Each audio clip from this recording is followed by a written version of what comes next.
Hey, what's up guys, Vesper here. I thought I'd do a basics parry tutorial because I feel like parry is a little underrated right now. I'm talking about the normal parry, not the flashy, perfect parry.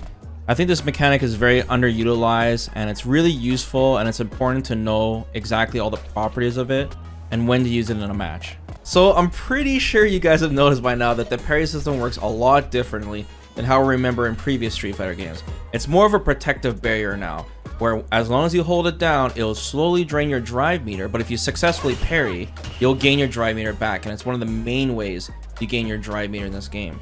Now, this protective barrier protects you against all strikes and projectiles, and it doesn't matter like how strong these attacks are, if they're multi-hitting, OD, even supers, it will protect you, and you'll gain a ton of drive meter back depending on how many hits you parry at once. And all you gotta do is hold it down. It's easy peasy. There's no timing involved for the normal parry, and this will protect you from overhead attacks, low attacks, cross-ups, you name it. Doesn't matter like where it hits you, as long as this thing is up, projectiles and strike attacks, it will protect you from. Another cool thing to know is that parry starts up instantly. It starts up in a single frame. So all this means is that as long as you're holding down parry when you're knocked on the ground, for example, and you're afraid your opponent has a setup, you'll parry as soon as you get up. There's no timing required. And it's just really useful under pressure when you're really worried about getting hit by a media attack, which is when your opponent strikes you the second you get up. Now, of course, I think I'm hyping up parry a little too much. It's not this unstoppable defensive mechanic. It's got one huge weakness, and that is throws. It can't stop throws. And in fact, if you successfully normal throw someone while they're doing their parry, you'll get this huge punish counter bonus. What happens is they can't back rise anymore. So see this normal throw here, you can look at Jury. She'll do a back rise, but if you're in parry and you get punish countered with it, can't back rise. So that means more pressure options for you. And on top of that, get a big damage bonus. It's 70% more damage on your throw, so almost double. So the first big tip, and I think this is a common misconception that a lot of players don't know, is the fact that you can actually still tech throws after you successfully parry because your character recovers.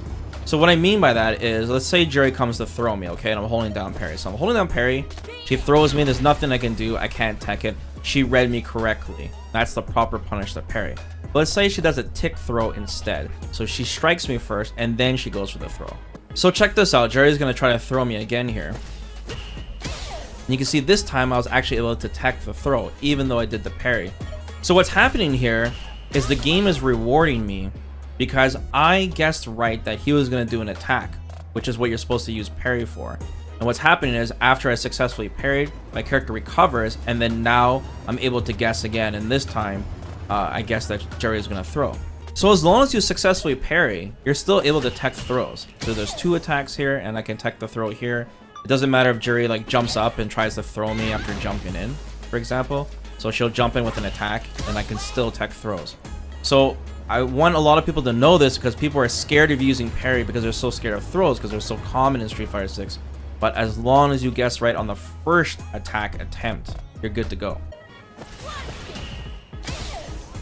Okay, so another tip about parry is that there is recovery when you attempt to use it.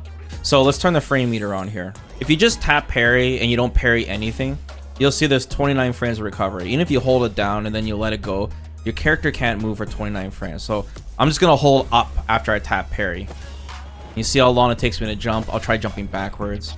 So even though it says that there's 29 frames of recovery, keep in mind this, you can still block. You can cancel that recovery into a block. So take a look at Jerry here. She's gonna tap parry, and then during that recovery, you can see that she can still block. But here's the thing. Even though you can cancel the recovery into a block, you still have to block correctly. So if you don't, in this case, Jerry, she's gonna block up. I'm gonna hit her low during that recovery. You can see what happens is that you get a punish counter. So you still have to block the correct way, whether it's a low or an overhead. And if you guess wrong, since you're recovering from a move, it's considered a punish counter. So keep that in mind if you're like just using parry like crazy during a scramble. It's not the best idea. All right, let me give you guys another cool tip on parry, and that is the pushback. So successfully parrying attacks actually helps prevent you getting pushed to the corner. It doesn't increase the pushback distance, but it pushes your opponent back as well. So that's kind of hard to explain without showing you. So check this out. Jerry's gonna do a pressure strain on me, and watch how many reps she has to do to push me in the corner. So I'm just blocking. That's 1, 2, 3, and now I'm in the corner. Okay, let me show you guys just one more time, just to make it clear. She's doing the same sequence. That's 2, 3, and I'm in the corner. Now this time I'm gonna hold parry. 1, 2, 3, and I'm not in the corner yet. See? 4, and I'm still quite not in the corner. So once again, it's not separating the distance from us more. It's the same pushback. It's just pushing her back as well as pushing me back, and therefore it protects you from going in the corner really soon. Very important to know, especially when you're blocking huge, drive rush pressure strains like Jerry, for example, where she's doing that to you all the time. And you get drive meter on top of that, so it's awesome. Now, there are a lot of situations where you don't know your opponent's going to do an overhead on you or a low attack, and they're drive rushing straight for you. This situation happens all the time in Street Fighter 6. And I like to use parry because parry takes out the guessing for you. Of course, you still got to worry about throws, but it eliminates multiple options from your opponent. So let me show you an example. If Jerry knocks me down, for example, she's going to drive rush at me, and I don't know if she's going to go for a low or an overhead. So in this case, if I'm holding down parry as I'm getting up, I don't have to worry about the low or overhead. Either way, I'm going to guess right. This time Jerry will go for an overhead, but it doesn't matter. Parry will beat both. And I can still tech a throw afterwards if she tries to mix me up further. Now, of course, eventually your opponent's going to get smart, and he's going to throw you afterwards because he's recognizing you're always holding down parry. But this is good because now they're going to second guess themselves, and they're not going to flowchart on you. So if they go for a throw, now you can start striking and challenge them. And that's what Street Fighter is all about. This is especially useful in the corner when your options are much more limited. You're pretty much forced to guess, and your opponent has a lot of stuff they can do on you. Jerry, she can do a fuzzy on you, for example, where she just instantly overhead hits you. It's unreactable. So parry can save you because, like, once again, it covers multiple options, lows and overheads at the same time, and it can even reward you on punishes if your opponent's not expecting it, like this. And you get drive meter back once again. There's a lot of situations where you're pinned down the corner, and it might be worth it to go for parry because it covers multiple options, and you're gaining drive meter back rather than getting burnt out. And personally, I'm a lot more comfortable with this mechanic now that I understand it better. Just remember, you don't have to parry absolutely everything until the opponent is like far away from you. You can mix and throw techs too. It's less dangerous if you think about it than doing a wake up reversal when you're getting mixed up, Don't forget, parry protects you from cross-ups too. So there's a lot of cheeky scenarios, where Dawson will throw a fireball and then try to do a quick cross-up on you. Any type of situation where you're not quite sure which way to block, that's where parry comes in.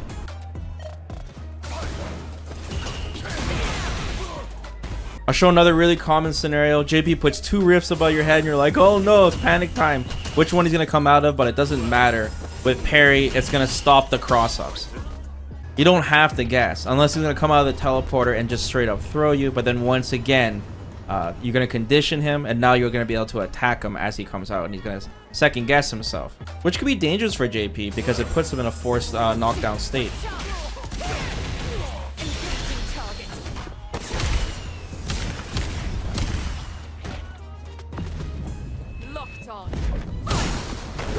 Let me show you one last really common scenario. Guile Sonic Blade, of course. This thing's coming right at you. You don't know if he's going to go for an overhead or a low, or if he's going to throw you. And then once again, this is where parry comes in.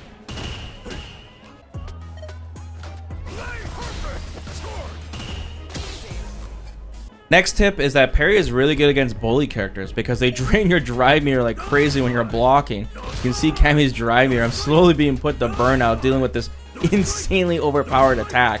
But if I choose to parry it instead, which requires no timing, I'm not losing drive meter. It's really important to know that even if you don't have the best option against something like headbutt, but you see it, you might as well parry it at the very least so you're not getting worn down. Like I said, Blanca's the same thing, man. Takes off a lot of drive meter when you block these Blanca balls. So you can see these coming a mile away.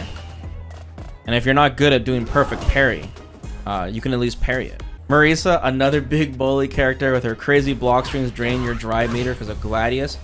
But, you know, it doesn't matter what skill level you are. When you see these slow attacks coming at you, and you're gonna block it anyways, you might as well parry it, so you gain your drive meter back. Let's talk about zoning now, because this is probably the most common scenario that people use parry. Because when you're blocking fireballs, instead of taking chip, you're losing drive meter, and you're gonna use parry to negate that. Now, when you tap parry, it costs half of 1 bar to use parry, and if you successfully parry, you get that half of 1 bar back.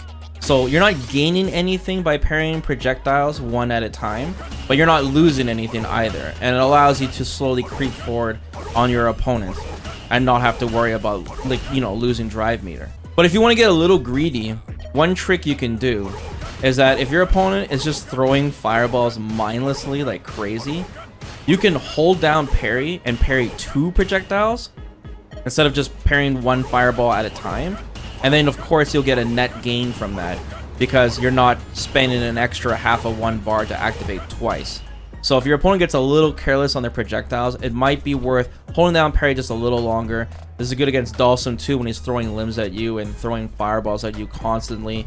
Or JP's doing, you know, spikes at you and sending off demons and stuff. As long as you parry two projectiles, you're getting some gain from that. And that's really good for you, like Zangief players. When you're stuck full screen, there's nothing you can really do yet but hold parry. Instead of just tap it every time and you're not gaining any. So another cool trick to optimize your parry is when your opponent does a wake up super and you bait it successfully.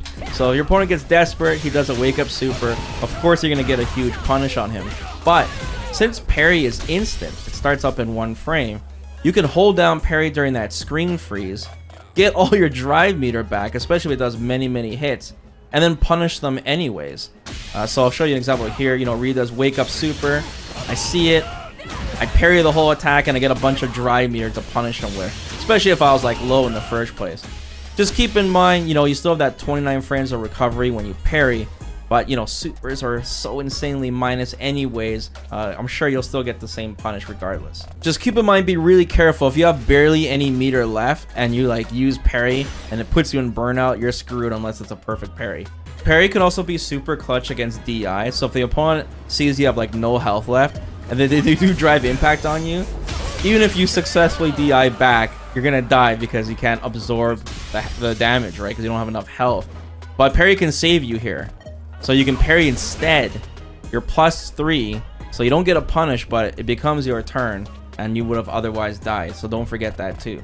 One last thing I want to mention about parry is that even though it's a defensive mechanic, it's really good for aggressive players. So if you're someone who likes to just spend drive meter like crazy, you know, you like to be super aggro and, you know, do big combos and spend all your meter at the start of the match, you know, and just burn yourself out instantly. Parry is one of the main ways to get your drive meter back. So if you're using drive parry the proper way, whenever the opportunity presents itself, you're going to get more meter and therefore you can play more aggressively. And that's very powerful. You're going to output so much more damage to your opponent and use so much more powerful moves during the round than someone who doesn't use parry at all. So really brainstorm and think about situations where you could have used parry instead of blocking. So that's it for my basic tips. I hope you guys learned something from this. I hope it wasn't too basic for you guys. And we'll be covering perfect parry soon, don't you worry. I'll show you guys some of the advanced stuff too. So don't forget, guys, we got a giant playlist of guides for Street Fighter 6 that we'll be building over the months and years. And if you guys have any suggestions on things you want me to explain for you, don't be shy, leave a comment below and we'll get through it one video at a time. So take care, guys. Thanks for watching, and I'll see you guys next guide. Peace.